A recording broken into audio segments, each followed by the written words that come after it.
Queridos amigos, eu venho mais uma vez aqui, hoje nessa tarde, para fazer o comentário do Evangelho do dia, uma vez que hoje eu tenho algumas lives no período da tarde e da noite e, mais uma vez, não celebrarei a Santa Missa na paróquia publicamente, né? Eu já celebrei mais cedo. E o trecho que nós lemos hoje no Evangelho está em João capítulo 8, a partir do versículo 31. Naquele tempo, Jesus disse aos judeus que nele tinham acreditado: se permanecerdes na minha palavra, sereis verdadeiramente meus discípulos e conhecereis a verdade, e a verdade vos libertará. Eu queria, sobretudo, comentar esse versículo aqui hoje, porque nós estamos tão habituados a ouvir esse trecho que nós todos corremos o risco de banalizá-lo, de não entendê-lo, de, inclusive, de algum modo, até nos cegarmos para uma compreensão mais profunda do que Nosso Senhor está dizendo aqui. Então, em primeiro lugar, diz assim: Jesus disse aos judeus que nele tinham acreditado. Ou seja, Jesus está falando sobre a fé que eles acabaram de receber. Ele está falando sobre aquela comunicação interior da graça, que os teólogos chamam de revelação interior, que levou aqueles homens a crerem, a que eles entendessem que Jesus é o grande eu sou, ele é Deus.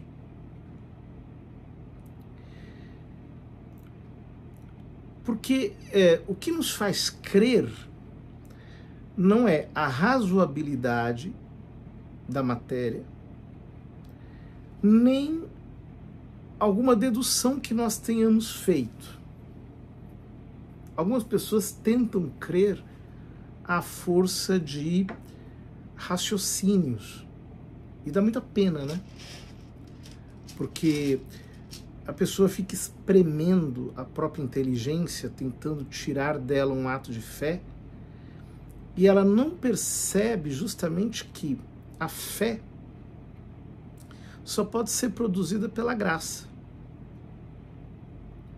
por aquilo que na teologia se chama lumen fidei, a luz da fé. Então, por exemplo, né, digamos, nós estamos aqui numa biblioteca, num escritório fechado. Se não houvesse luz, por mais que os meus olhos sejam perfeitos, eles não enxergariam nada. Do mesmo jeito, o nosso intelecto não pode crer sem que haja uma luz sobrenatural, que é chamada de luz da fé. É uma luz que brilha em nós e que nos permite perceber as realidades sobrenaturais. De tal modo que Deus não nos violenta, Ele não nos força, Ele só acende a luz. E desse modo, Ele provoca o nosso intelecto para que ele creia. Agora, eu não posso opor um obstáculo à luz da fé. Então, por exemplo, se eu fechar meus olhos, mesmo havendo luz, eu não enxergo nada. Portanto, eu não posso criar obstáculos para Deus, e muitas pessoas fazem isso o tempo todo, vivem emparedando Deus, vivem colocando Deus em xeque, vivem duvidando voluntariamente, e desse modo elas impermeabilizam as suas almas para a ação da graça, abusando do dom da fé. E nem tampouco nós podemos imaginar que a fé é um produto do nosso raciocínio humano. É uma virtude teologal. E para que nós cheguemos ao ato desse hábito que é infuso em nós por Deus, nós precisamos da luz, assim como para enxergar não basta a visão, é preciso que haja luz.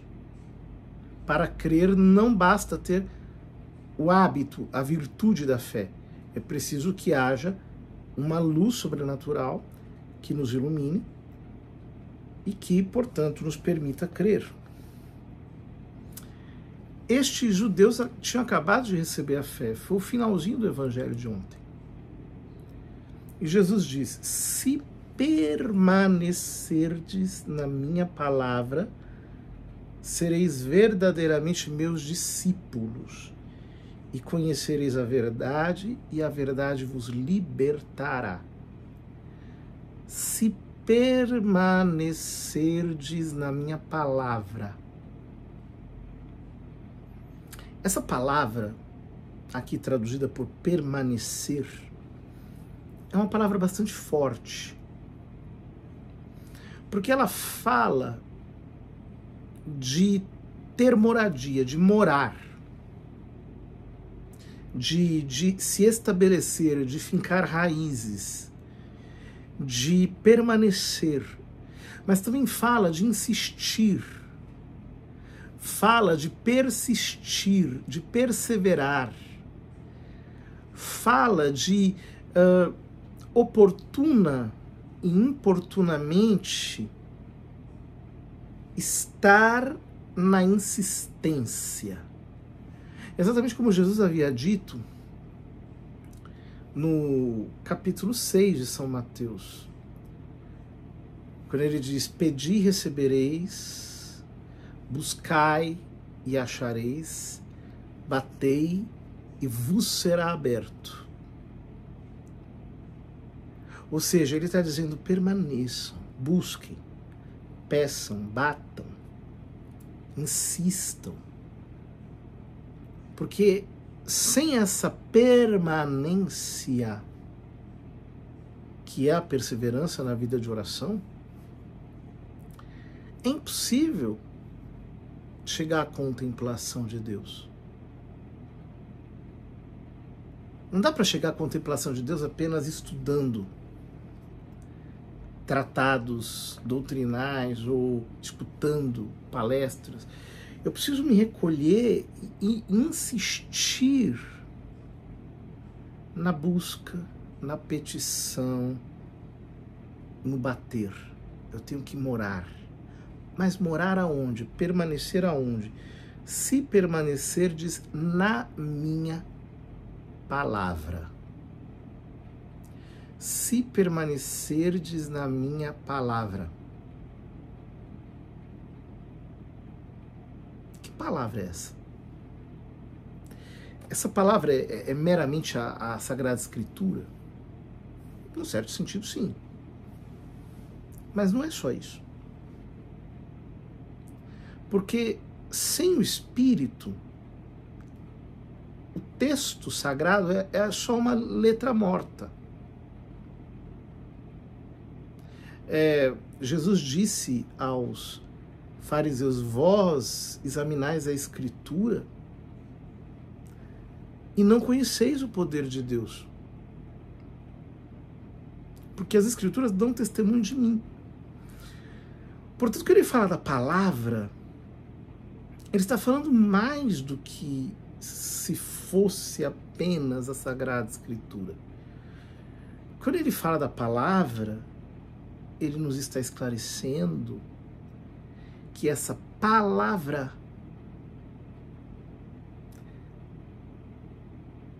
é ele mesmo falando dentro da nossa alma. É ele mesmo em nós se comunicando conosco.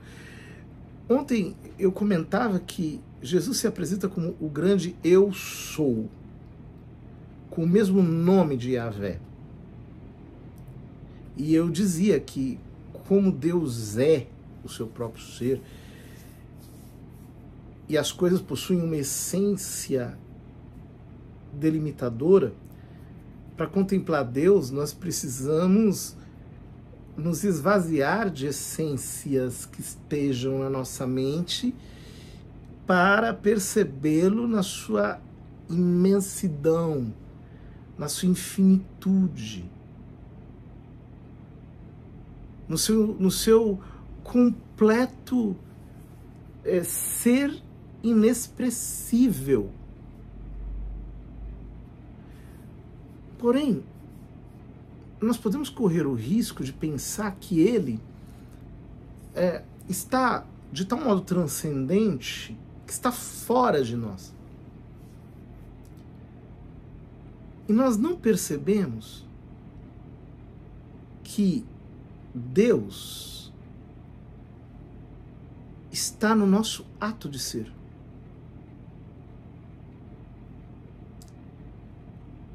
O ser pelo qual nós somos é Ele. Portanto, Ele está mais íntimo em nós do que nós mesmos. Santo Agostinho dizia: tarde te amei, beleza, sempre antiga e tão nova. Eu te procurava fora e tu estavas dentro.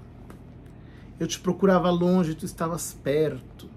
Mais íntimo a mim do que eu mesmo. Ou seja, na base do nosso ser Ele está. Então eu não encontro a distâncias longínquas, eu não encontro de uma maneira exterior. Pelo contrário, eu tenho que retroceder até, por assim dizer, antes de mim mesmo, quando até o meu próprio ser, a minha própria essência, por assim dizer, está expulsa da minha percepção. E é ali que eu percebo que Ele está me outorgando ser, me fazendo ser, e se comunicando comigo,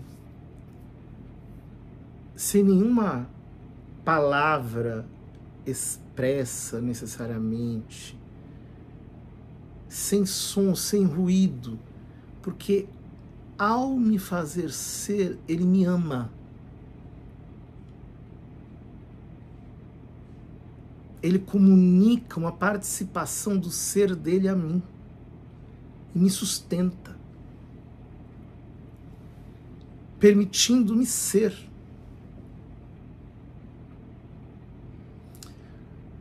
Quando eu percebo que é Ele que está me fazendo ser, que é Ele que está me fazendo crer, que é Ele que está me fazendo amar, que Ele é quem age em mim, então eu escuto a palavra, eu escuto o verbo. Ele diz o seu verbo em mim. Ele diz a sua palavra em mim. A palavra, o verbo nasce em mim, é um Natal em mim. Porque eu o descubro, eu o discerno, dizendo o seu verbo como Ele o diz na eternidade dentro da minha alma. E me fazendo, por assim dizer, amá-lo. São João da Cruz fala disso na subida do Monte Carmelo. Ele diz no livro 2, capítulo 24, número 4, ele diz: mediante esta notícia amorosa e obscura. Por que ela é amorosa e obscura?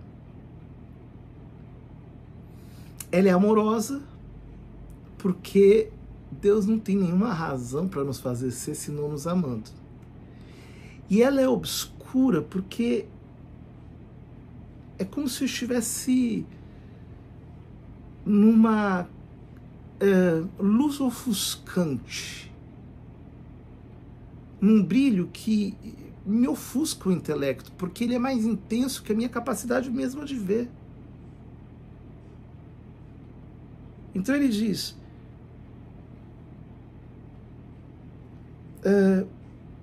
mediante esta notícia amorosa e obscura, mediante esta notícia amorosa e obscura, Deus se une à alma em grau inefável e sublime.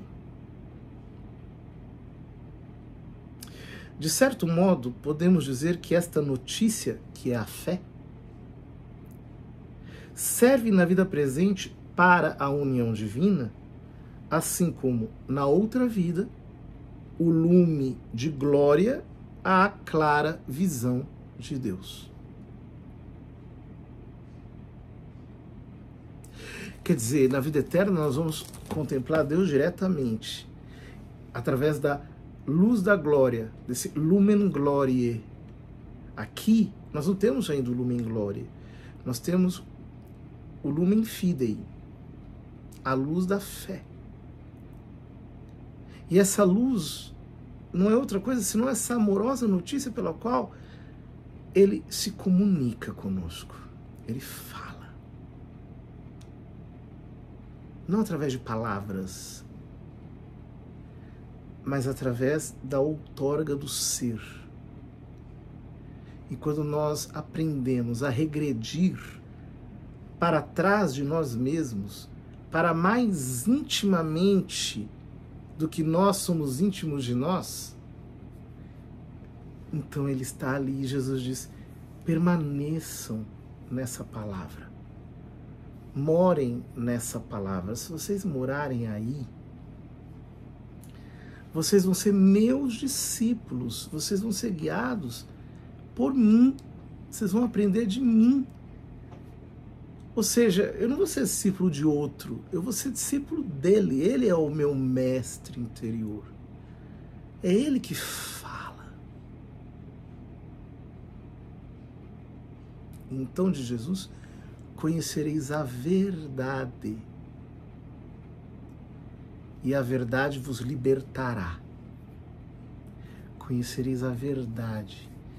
Que verdade?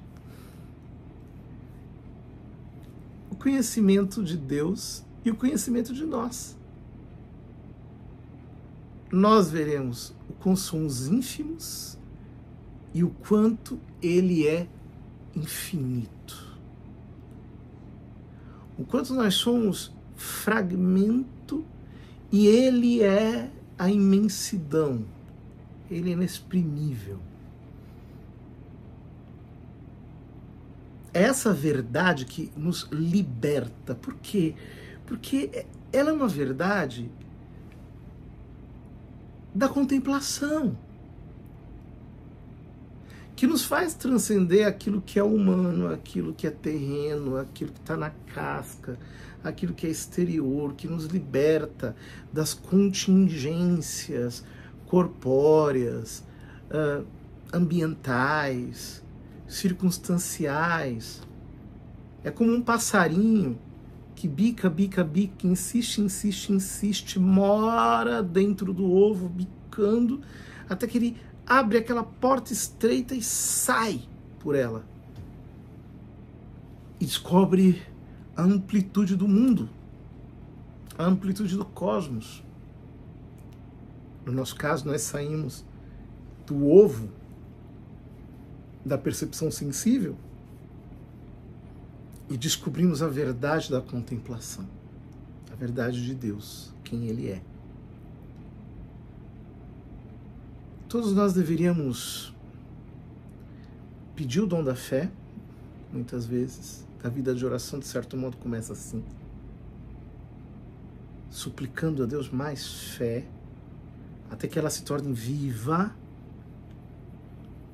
até que ela se torne uma palavra em nós, uma comunicação de Deus em nós. Isso que São João da Cruz chama de amorosa notícia. Então, nós deveríamos morar nessa amorosa notícia, insistindo mais e mais e mais e mais, todo dia, a cada instante mais e mais, até que a nossa alma quebre o laço e comece a voar em Deus, sorvendo, bebendo, para que nós cheguemos à união divina. Não tem como fazer isso sem enxergar a nossa pequenez. Por isso, a humildade. Morar na palavra significa não morar em si. É ver-se como desprezível e permitir que Deus nos conceda um conhecimento sobrenatural de nós mesmos que nos faça perceber o quão nós somos precários, miseráveis, indigentes, como uma poeira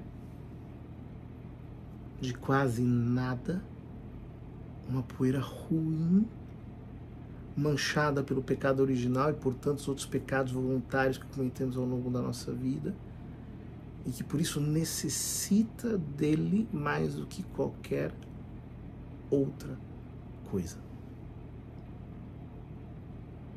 Vamos permanecer aos pés de Jesus, pedindo mais fé,